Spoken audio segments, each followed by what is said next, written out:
हरे मोर सोन परी तोर कोती जाथे मन हा घड़ी घड़ी।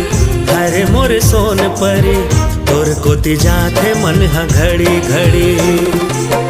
पाए पर तोला मैं तो चारा गुथ गुथ के, पाए पर तोला मैं तो चारा गुथ गुथ के। डारत रही था मैं आके गरी सिर तुन फूल झड़ी। हरे मोर सोन परी तोर कोती जाथे मन हा घड़ी घड़ी। हरे मोर सोन परी तोर कोती जाथे मन हा घड़ी घड़ी।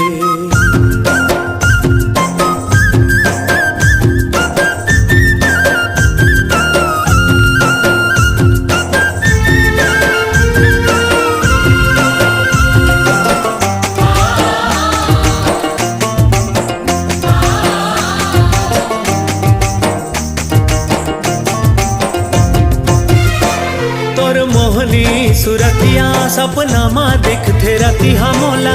का मैं बतावा मन के बातला, ये मोर जोही का मैं बतावा मन के बातला। जिन भर वो तोर बिना मुश्किल है जिंदगी जीना मोला।